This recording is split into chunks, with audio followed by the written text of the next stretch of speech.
The Islanders GM search heats up as two candidates have second interviews. We'll give you the latest on that and a whole lot more on today's Locked On Islanders podcast.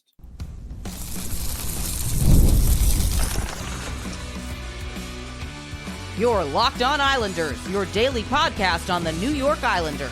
Part of the Locked On Podcast Network, your team every day. Welcome, everybody, to the Tuesday edition of the Locked On Islanders podcast, part of the Locked On Podcast Network, your team every day. I want to thank everyone who makes Locked On Islanders your first listen every day. Don't forget to subscribe on YouTube or wherever you listen to podcasts so you never miss an episode. I'm Gil Martin. I've been covering the New York Islanders for almost 2 decades, and I wrote the book Ice Wars on the history of the Islanders' rivalry with the Rangers from 1972 to the modern era. So glad you could join us to talk a little Islanders hockey today. We have got a busy show ahead. The Islanders GM search intensifying. 2 candidates had second interviews with the Islanders as of Monday evening. We'll talk a little bit about some of the connections between the Islanders and the Maple Leafs after Toronto was eliminated from the playoffs on Sunday. And we'll continue our player-by-player look at this team as we discuss Kyle MacLean's season and his possible future role with the team. I got to start with the GM search. It is getting closer. And look, my prediction, quite honestly, is that I would say we are within a week to 10 days of actually hearing who the next general manager is likely to be. I would be surprised if by next Friday we don't know who the new GM is. It still could be that the search goes on longer, but it is looking more and more like, they're starting to narrow that field down. And 2 candidates apparently had second interviews with the Islanders organization. And that is very big. Frank Saravalli reporting that Marc Bergevin had a second interview with the New York Islanders, and that Matthew Darche also had a second interview. And we'll see how it all plays out. Bergevin was a special advisor to Rob Blake with the LA Kings recently and served as the general manager of the Canadiens for almost a decade. So from 2012 to 2022.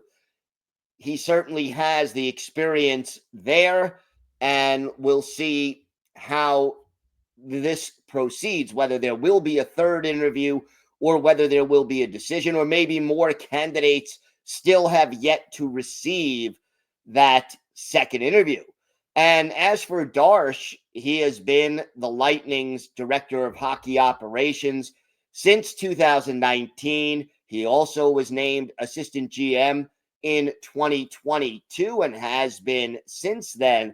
So we'll see whether or not ownership and John Collins, who is directing this search for the New York Islanders, where do they go from here? Because Bergevin obviously has more experience. And if you think back to the way this interview process played out, where originally, Ken Holland was the number 1 pick and he turned them down, ends up in LA. And then they wanted to go to Montreal and again, interview people who were older and had more experience. Bergevin fits that category. Somebody who has spent, almost a decade as GM of the Canadiens, has also been a special advisor to the Kings GM, Rob Blake. As I said, here is someone who has been there and done that. And then you have Darche, who kind of comes in from the other camp. Here is a guy who has done everything you could do more or less as an assistant, director of hockey operations, assistant GM. Here is a guy who has done the apprenticeship, who has spent the time needed to pad his resume and is now looking for that opportunity to be the boss for the first time. And it's an interesting philosophical question for the Islanders. You're coming off, have just let go of Lou Lamoriello, a guy who was obviously older, oldest GM in the league by a long amount, 82 going on 83. A guy who was already in the Hall of Fame, who had led the Devils to 3 Stanley Cups back in the 90s and very early 2000s before free agency and the cap and all of that took place after the lost season in the mid 2000s. That resume is, he's established. He's the guy. Everydayers, you will recall, usually when you hire a new GM or new coach, you're going in the opposite direction of the person you're replacing. And, the thing about Lou Lamoriello, or one of the things about Lou Lamoriello, he never really managed the cap particularly well. Did not understand, or it didn't appear that he understood the value, the cap value, getting more bang for your buck. When every team in the league is spending, between the floor and the ceiling of the cap, although some teams get creative with LTIR and manage to circumvent it. But when every team is within a certain salary range, you need to have, return on your investment. If you're paying a player $7 million a year and they're producing at a $3 or $4 million rate, you don't usually find a $3 million player who's producing like a $7 million player. So you're losing, you're paying a guy top dollar and you're not getting top 6 production from him. And in a cap universe, that hurts. Okay. Lou was also very set in his ways. He had the old-fashioned no long hair, no high numbers, no facial hair. I don't know how much that really affected too many people. I'm sure 1 or 2 players had second thoughts about signing with the Islanders because they didn't want to go into that kind of an atmosphere. But again, we don't know for sure. But Lou's inability to manage the cap and get good value and to plan ahead, the fact that he gave out too many no-trade clauses, that he kind of had tunnel vision after a while and just focused in on the loyalty to, quote-unquote, his guys, got the Islanders into trouble. And you all of a sudden had not enough cap space, not enough flexibility when you make a mistake and give a player a bad contract, but that bad contract comes with a no-trade clause. It's even more difficult to get out of it. And maybe the idea, if you're the Islanders, is to get somebody in here who may not be as set in his ways, may not have as much experience, but is ready to take that next step. Now, there's a gamble there, okay? It's a gamble. You go in and bring somebody. It's like a great assistant coach, right? I'll use a football analogy. There are some great offensive or defensive coordinators who help their team get to the Super Bowl or win the Super Bowl or win consistently, but they're great assistant coaches, but not great head coaches. There are a lot of people like that. They're great number twos, but they're not number one. They're not the leader. They're the complementary person, and they can be very effective in that role. We don't know with Matthew Darche whether or not, we know he's done a solid job in Tampa Bay as the assistant GM, but as far as being the guy, it's a gamble. But it's also, to an extent, a gamble of going with an older, more a guy who's been there, done that, and it may be more set in his ways. When things change, could a Bergevin adjust and go to plan B and change the way he does things because the rules have changed? All of these things, that's why you interview. And let's face it, it's all an educated guess. That's what it is. Like any job interview, you try to get to know the person. You ask them questions and you hope they have the right answers, or the answers that you want to hear, that their philosophy matches your philosophy, that you could work with that person, be on the same page, that they see a lot of things similarly to you, but not exactly the same, and that you can move forward with this person. And you know what? Nobody gets it right 100% of the time. But the Islanders need to get somebody in place, I would say, by the end of this month, to really have enough time to prepare for the draft, to take care of your own unrestricted and restricted free agents, to be in free agency when it starts in July. All of these things are coming down the pike, and, making a decision on Patrick Waugh. Does he stay or does he go? There's a lot of decision out there, but we've gotten to a situation where two candidates at least have been confirmed to have second interviews, and we'll see where it goes from here. We have got more to get to on today's show. We're going to talk a little bit about the connection, and I don't know if that's the best word, but I think it is, connection between the Islanders and the Toronto Maple Leafs. We'll continue our player-by-player analysis of of the Islanders roster with Kyle MacLean. And for our Islanders birthday of the day, a Swedish winger who was with the Islanders in the mid to late 90s and up till 2000, had two stints with the Isles. We'll see if you can guess who that is. All that and more coming up on today's Locked On Islanders podcast.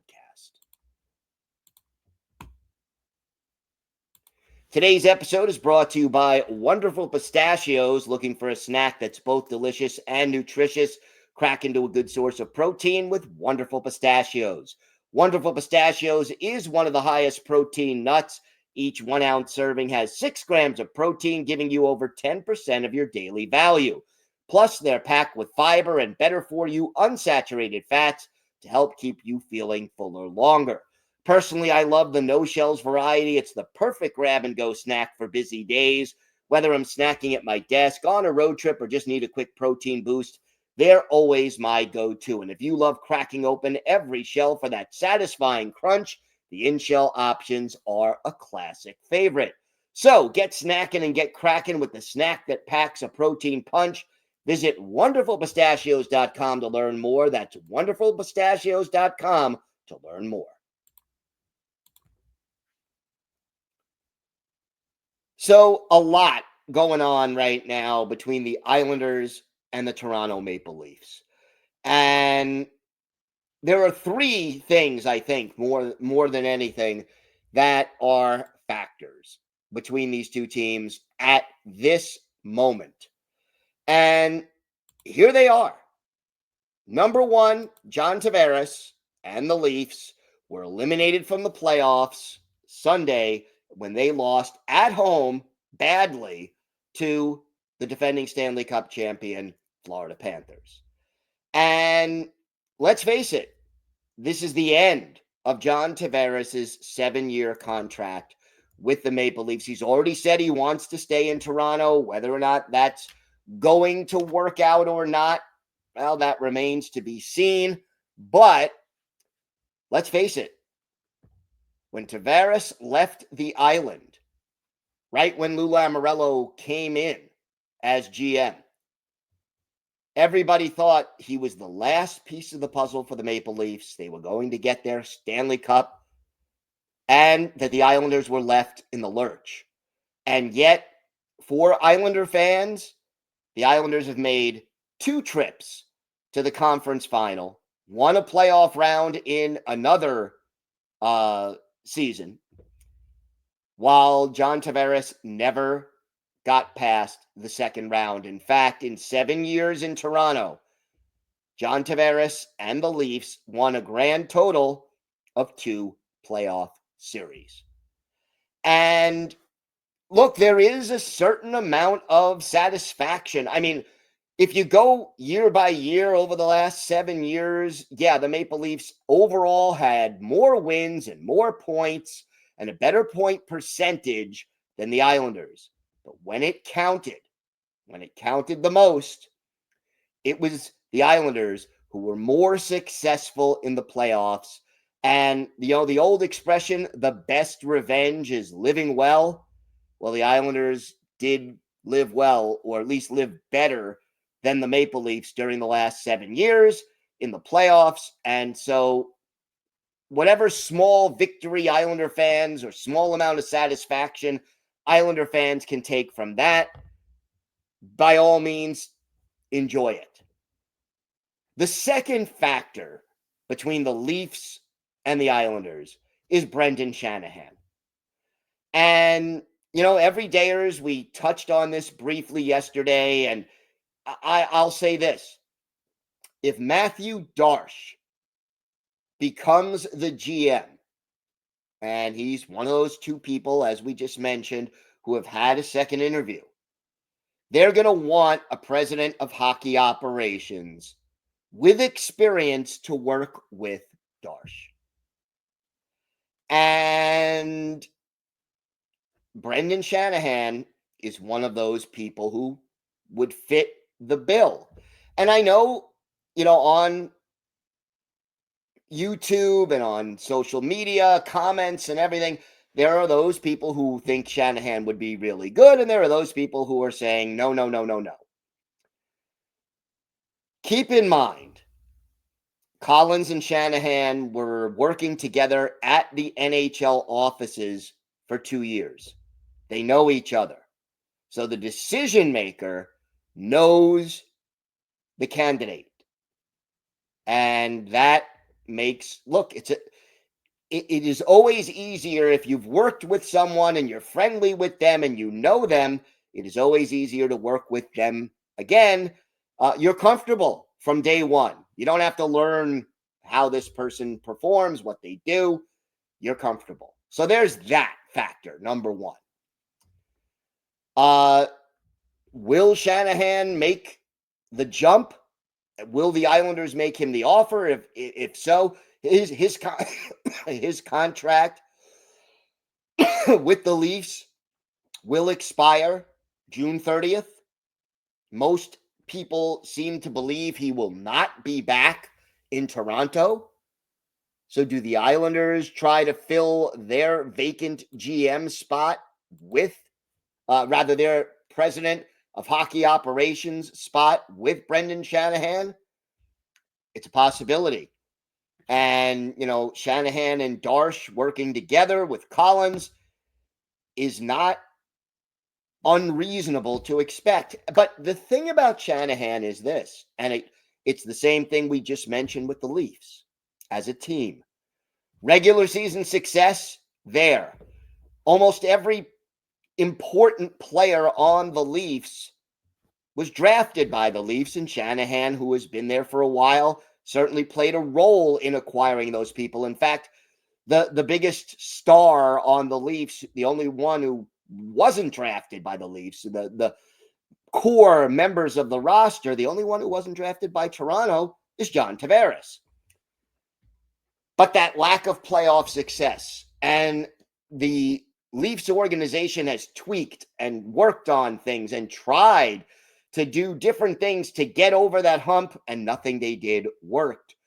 How much of that is Brendan Shanahan responsible for? clearly he recognized, and the front office in Toronto recognized the problem, but they never were able to solve it. And the Leafs still have not made a Stanley Cup final or won a Stanley Cup since 1967, when the league still had 6 teams. Shanahan, to me, would be a good balance for Darche, but we'll see. The third factor, and everydayers will remember we mentioned it briefly yesterday, is Mitch Marner. We know Mitch Marner is very close with Matt Martin, and we expect Matt Martin to remain in the Islanders organization in some capacity. If Brendan Shanahan comes to the island, could he help recruit Mitch Marner? Possibly. But I guess the bigger question is, do the Islanders want Mitch Marner? Can they afford Mitch Marner? The affordability thing is a big issue because he's going to want $11.5, $12, $13 million. And remember, he's a free agent. The Islanders would have to outbid or put together a package that was better than anything else that the other 30 teams, maybe 31, because maybe he re-signs in Toronto, although that is not looking likely. The Islanders have to come up with a great package and to figure out how to recruit him. And certainly winning right away is probably not on the table, although winning in a couple of years might be. So, can you get Mitch Marner here? Can you afford him? Do you want him? Those are the 3 big questions. I would say you probably can't afford him now. You would need to trade away like Anders Lee and JG Pageau to free up the cap space to get him and then still surround him with enough talent. You would need to trade away 2 high salaried players, and then you need to replace those players. Whether it's, one of them gets Marner replaces, but you need bodies. You need skilled players to fill in those roster spots. So there's a lot of possible connections between the Islanders and the Maple Leafs right now. It may end up coming to nothing. None of these, they may not hire Shanahan. They may not end up with, probably won't end up with Mitch Marner, but these connections are there, and we'll see how it all plays out. Again, I think we're getting closer and closer to that resolution. We have got more to get to on today's show. We'll continue our player-by-player look at the Islanders with Kyle MacLean. We've got that and more coming up on today's Locked On Islanders podcast.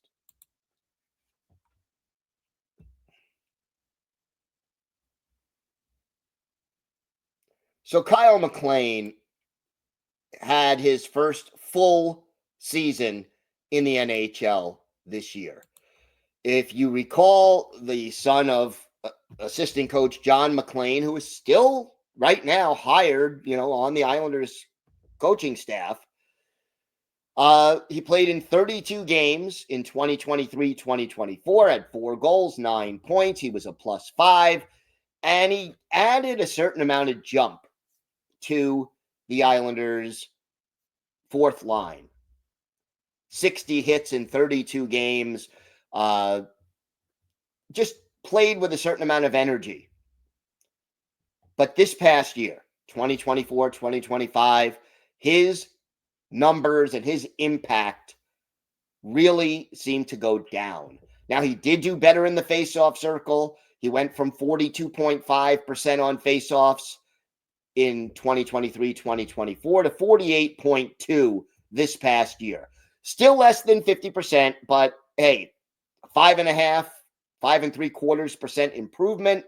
That's progress. I give him credit. But his overall play did not match what he did in those 32 games a year ago. He had the same number of goals, 4, in 81 games this year that he had in 32 games a year ago. And he only had 2 more assists despite playing more than double the number of games. He went from a +5 to a -15 plus-minus. And, his shot attempts went up slightly. His shots on goal were roughly the same, but the hits were down, or hits per game were down. He played, 2.5 times as many games this year as he did last year, but the hits only went up from 60 to 108. The giveaways went up substantially, 26 giveaways. It just wasn't that jump, that intensity, that physicality that made him a breath of fresh air in his first stint with the Islanders wasn't really there consistently last year. Now, he did do a little bit better later in the season. I give him credit for that. I give him a C, really, maybe a C minus for his season. Just didn't live up to the expectations that he set in that 32-game stint a year ago. Wasn't awful, but you know what? One of the worst things you could say about a fourth-line player is he was invisible. And too often this year in games, and not that Kyle MacLean is alone in that, but, at the end of the game, or, midway through the second period, I can remember a few games where I'm thinking to myself, is Kyle MacLean playing tonight? Because I'm not sure. I don't remember him making a big hit or making a good pass or, breaking up a pass, or I just don't remember his impact on the game. And that happened too often this year. So if he's back with the Islanders next year, I look for more of the same from Kyle MacLean, a fourth line role. Hopefully he can continue to improve in the faceoff dot, but he's got to play with the energy and jump and inspiration that he showed back in his first stint with the Islanders in 2023-2024. Or he may not have a role on this team all that much longer. I could see him starting the season on the big club, and if he doesn't pan out, if he doesn't go and get that jump in his step again, maybe he gets either sent down to Bridgeport or spends a lot of time in the press box, because there are plenty of players out there who could replace a a Kyle MacLean, if he doesn't step up. We'll see. We're rooting for him. I like Kyle MacLean, but he's got to play better to hold on and establish himself as a full-time, legitimate NHL player, even if it is a fourth-line player. Nothing wrong with that. It's a good role. We've seen, Matt Martin and Cal Clutterbuck and Casey Cizikas make very good careers out of being a fourth-line player. Let's see if Kyle MacLean can do the same.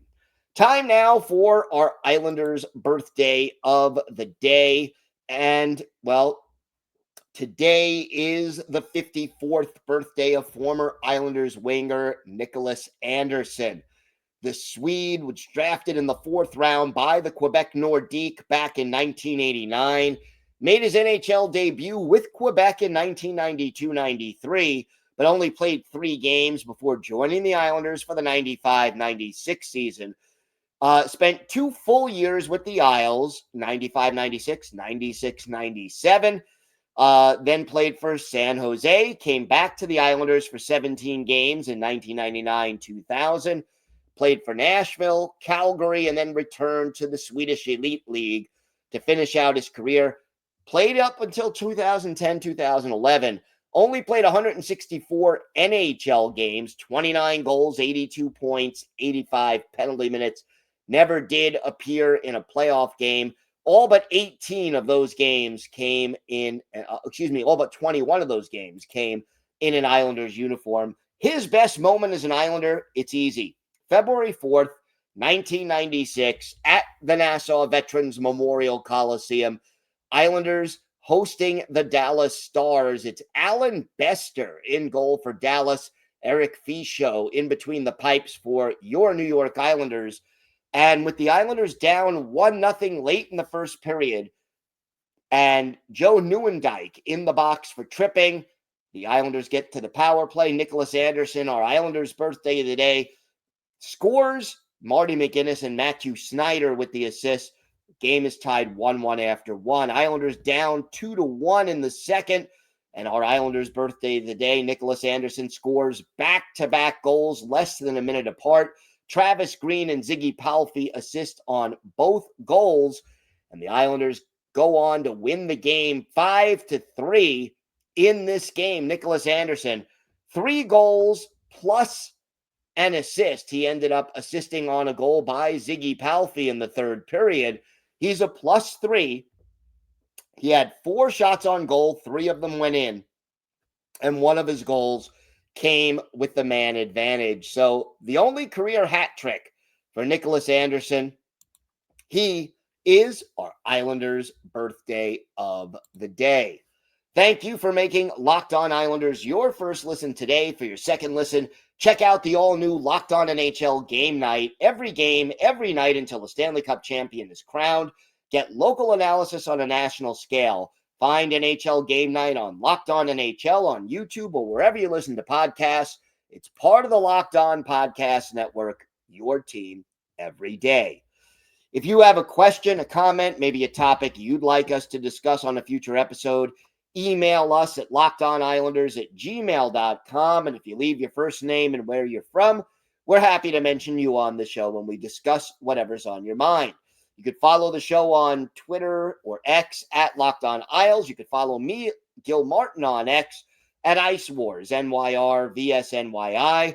We'll keep you up to date on all things Islanders during this critical off season. And it's always great to talk a little Islanders hockey with you anytime. Everydayers, we are back tomorrow. We'll have the latest on the GM search. Plus, we'll talk about Pierre Engvall, how he did this season, what, if anything, his future role will be with the team. We'll break that all down for you tomorrow. Until then, have a great day, everybody. Stay safe. And of course, let's go Islanders.